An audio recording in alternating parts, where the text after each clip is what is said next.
तो इस तरीके से त्योहार थोड़ी ना मनाया जाएगा। हमारे लिए तो ब्लैक डे है वो, ईद जो है हमारी ब्लैक डे बना दिया। तो आप कोर्ट की बात कर रहे हैं ना, कोर्ट के आदेश के बाद हुआ, कोर्ट के आदेश के बाद तो 15 साल तक नमाज होती रही है अभी। ये पूरे इतिहास में पहली बार हुआ है पूरे हिंदुस्तान के अंदर कि कहीं हमें जो है ईद की नमाज नहीं पढ़ने दी जा रही है। सांकेतिक रूप से नमाज पढ़ेंगे जी, विरोध हमारा जारी रहेगा, कोई खुशी ईद की नहीं मनाई जाएगी। 20,000 लोग कहाँ पढ़ेंगे? ये 1,500 लोगों की जगह में एक के ऊपर एक पढ़ेंगे क्या? आप मेले के लिए जमीन दे देते हो, आप नुमाइश के लिए जमीन दे देते हो, आप 20 मिनट की नमाज के लिए आप जमीन नहीं दे सकते। कोई है? कोई नहीं होगा। मैं ये कहना चाहता हूँ कांग्रेस के कोई बना हुआ मजदूर नहीं है। इस समय रुद्रपुर के खेड़ा स्थित उस ईदगाह पर मैं मौजूद हूं जो इस समय सुर्खियों में है, चर्चा का विषय बना हुआ है। नगर निगम में हाईकोर्ट के आदेश के बाद ईदगाह की तकरीबन 8 एकड़ जमीन अपने कब्जे में ले ली थी अतिक्रमण बताते हुए।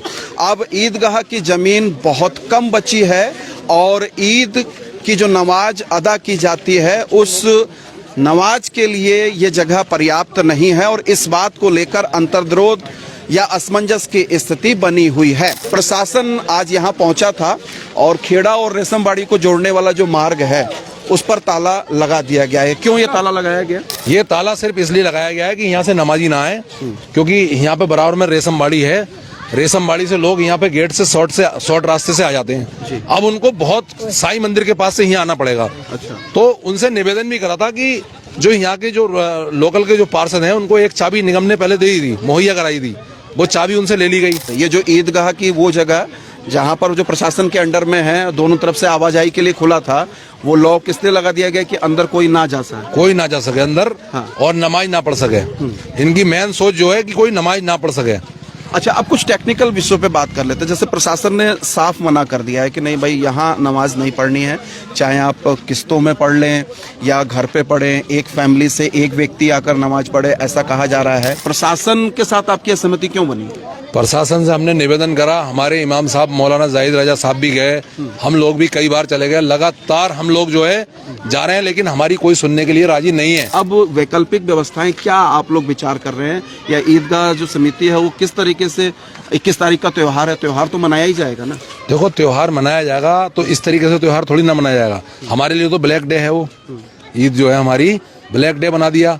हम तो जो है इसका जो है विरोध भी नहीं कर सकते। विरोध हम अपने सिस्टम से करेंगे, क्योंकि जो जिस तरीके से सिस्टम ने हमारे ऊपर तमाचा मारा है, ये पूरे इतिहास में पहली बार हुआ है पूरे हिंदुस्तान के अंदर कि कहीं हमें जो है ईद की नमाज नहीं पढ़ने दी जा रही। जिस जगह को हम 50 साल से नमाज पढ़ रहे हैं उसको हमारी नमाज को प्रशासन ये तो नहीं कह रहा कि आप नमाज मत पढ़िए, प्रशासन ये कह रहा है कि जितनी जगह आपके पास है उस जगह में पढ़िए और कुछ आप वैकल्पिक व्यवस्था बनाइए। प्रशासन ने मना तो नहीं किया। तो कहाँ पढ़े?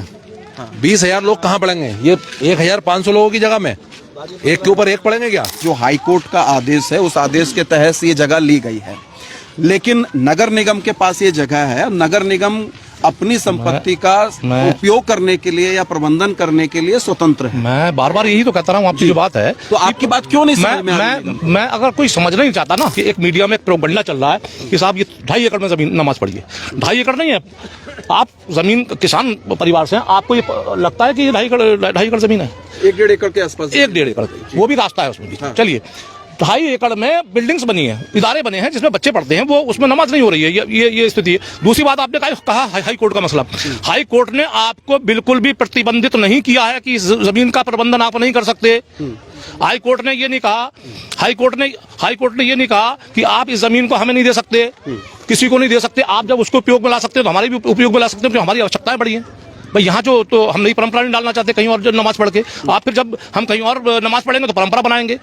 मैं सबसे बड़ी बात रूपेश, मैं ये कह रहा हूँ ना सजिद भाई, आप समझिए कि जैसे गांधी पार्क है, वहाँ पर कन्हैया मित्तल आते हैं तो प्रोग्राम होता है, तमाम और धार्मिक प्रोग्राम भी होते हैं, सांस्कृतिक प्रोग्राम भी होते हैं, मेले भी लगते हैं, नुमाइश भी लगती है, साथ लगते हैं, उसका टैक्स पे करते हैं। तो अगर ये जगह है, मैं कह रहा हूँ कि निगम की जगह है, तो निगम इसको आपको भी तो किराए पे दे सकती है, आप भी तो इसकी परमिशन ले। मैं ये कह रहा हूँ, देखिए हर धर्म स्थल का कोई ना कोई स्थान चिन्हित है। रामलीला के लिए कई जगह चिन्हित है, दशहरे के मेले के लिए कई जगह चिन्हित है, हमारी ईदगाह के ईद की नमाज के लिए ये जगह चिन्हित थी, आपने उसको छोटा कर दिया।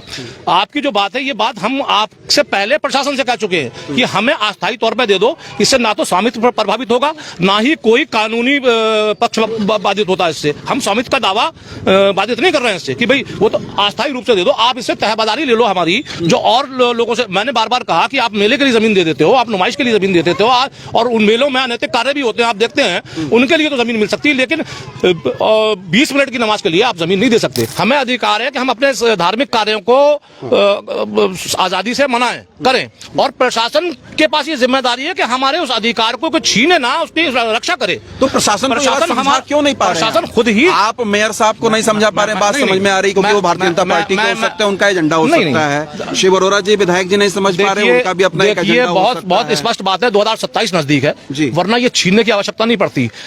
आप कोर्ट की बात कर रहे हैं ना, कोर्ट के आदेश के बाद हुआ, कोर्ट के आदेश के बाद तो 15 साल तक नमाज होती रही अभी।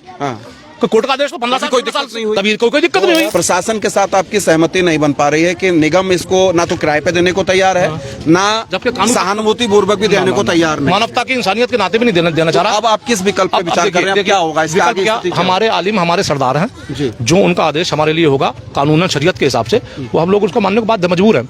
लेकिन एक बात रुपेश जी बड़ी गंभीर है, जो मैं बार बार आपसे भी कह रहा हूँ कि जब यहाँ पर नमाज नहीं होगी तो इतनी संख्या के अलावा जो लोग हैं वो कहाँ जाएंगे? वो कहीं ना कहीं जाएंगे नमाज पढ़ने। अगर मस्जिद में जाएंगे तो आपको पता है कि हमारी मस्जिदों की स्थिति पहले खराब है, वो बहुत छोटी जगह में है, कभी उनको भी टारगेट किया जा रहा है, कभी किसी के नाम पे। लगता है कि ये अनावश्यक मुद्दा जो है बना दिया गया। बिल्कुल। तो मैं जो, और इसके पीछे के कुछ राजनीतिक रीजन है कि ये ईदगाह का मुद्दा बनाइए और हिंदू मुसलमान कीजिए और अपना एजेंडा फिक्स करिए। मैं उसमें उस पर आ रहा हूँ, लेकिन सबसे गंभीर जो विषय बता रहा हूँ कि जब मस्जिदों में ये भीड़ का दबाव बनेगा जी, तो मस्जिदों में भी इतना स्थान नहीं है। वहां पर दबाव जब बनेगा तो वो क्या कहते हैं, अपनी मस्जिदों के बाहर नमाज पढ़ने को बाध्य होंगे। मस्जिदों के जब बाहर नमाज पढ़ेंगे तो ट्रैफिक की व्यवस्था की उत्पन्न होगी, पार्किंग की व्यवस्था उत्पन्न होगी, दबाव बनेगा, कोई होनी अनहोनी हो सकती है। तो उस स्थिति का जिम्मेदार कौन होगा? तो आज 17 तारीख हो गई है और 21 तारीख की ईद है, तो अब क्या विकल्प क्या समझ में आ रहा है? कुछ तो व्यवस्था आप लोग कर रहे हो? देखिए, हमारे आलिमों ने कहा है कि हम यहाँ सिर्फ सांकेतिक रूप से नमाज पढ़ेंगे जी, विरोध हमारा जारी रहेगा, कोई खुशी ईद की नहीं मनाई जाएगी। आप लोग समाज का प्रतिनिधित्व धार्मिक तौर पर नहीं करते हैं, राजनीतिक तौर पर आप लोग करते हैं, तो इस पर फैसला अंतिम राजनीतिक लोग लेंगे या धार्मिक आपके जो धर्मगुरु वगैरह हैं वो लोग लेंगे? जो हमारे धर्मगुरु हैं उनके हाथ में हमने सारा फैसला छोड़ दिया है, और उनका फैसला बहुत अच्छा लगा हमें, क्योंकि आपने रुपेश भाई जो अभी बोल रहे थे कि इसको जो है धार्मिक रंग देने की कोशिश हो रही है, लेकिन मैं आपके चैनल के माध्यम से कहना चाहता हूँ, मुस्लिम समाज इतना सबर वाला समाज है कि वो धार्मिक बिल्कुल नहीं होने देगा इसको, और जितना भी जुल्म करेंगे हमारे साथ हम उस जुल्म को सहते जाएंगे। अन्यथा ये होगा कि ऊपर वाला कभी तो किसी की सुनेगा ना। हमारे नाम पे सरकार बनती है, लेकिन हमारा जो है कोई भी उद्धान नहीं होता। 78 साल हो गए देश की आजादी को, अगर मुस्लिम समाज 80% वोट देता है कांग्रेस को, तो कांग्रेस के नेता विधायक का चर्चा हुई है, नहीं देंगे वोट इस बार। इस बात पे चर्चा हुई है। सुनिए, मैं बता दूं रुपेश जी, अभी ये बात आलिमों के बीच में उठाई गई है बाकायदा। रुपेश भाई, मैं आपको एक बात बताना चाहता हूँ, बिल्कुल हम विरोध कर रहे हैं, क्योंकि अगर जो हमारी बुरे वक्त की घड़ी में हमारे साथ जो खड़ा नहीं हुआ है, हम उसके साथ बिल्कुल नहीं है। कोई है? कोई नहीं होगा। मैं ये कहना चाहता हूँ, कांग्रेस के कोई बंधुआ मजदूर नहीं है हम। देखिए विकल्प, या हम किसी भी पार्टी के बंधुआ मजदूर नहीं है। कांग्रेस का भ्रम ये टूटेगा।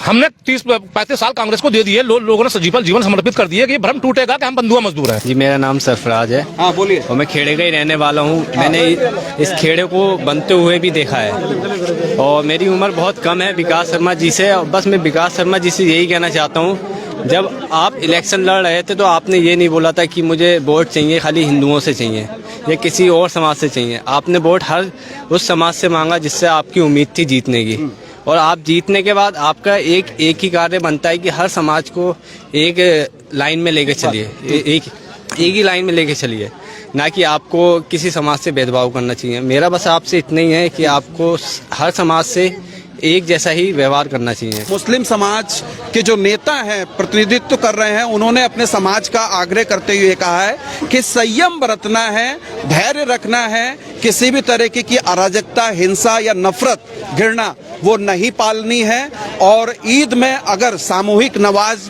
पढ़ने की इजाजत यहाँ पर या व्यवस्था प्रशासन नहीं करा पाता है, तो वैकल्पिक तरीके से विरोध दर्ज कराते हुए, काले झंडे दिखाते हुए या काले बिनर रिबन बांधकर वो विरोध दर्ज कराते हुए अपने त्योहार को मनाएंगे। सोचना यही पड़ेगा कि जब तमाम सारे अनुष्ठानों के लिए सरकारी व्यवस्थाएं हो सकती हैं, सशर्त मैं कह रहा हूं, तो ईद की नमाज पढ़ने के लिए भी एक दिन के लिए मुस्लिम समाज को ये जगह दी जानी चाहिए, इसमें कोई आपत्ति वाली बात नहीं है। लेकिन बात ठीक है, 2027 का चुनाव है और चुनाव के मद्देनजर राजनेता जो हैं अपने अंडर में पूरे मामले को भुनाए रखना चाहते हैं, ताकि एक नफरत की आग जो आज़ादी के पहले से और इन 78 सालों में फलती फूलती रही है, सरकारें बनती बिगड़ती रही हैं सांप्रदायिकता की आड़ में, वो आग बनाई रखी जाए ताकि शहर का माहौल कहीं ना कहीं वो धर्मीकरण की ओर बढ़ा दिया जाए। बहरहाल आप बने रहिए अनसुनी आवाज के साथ। अनसुनी आवाज के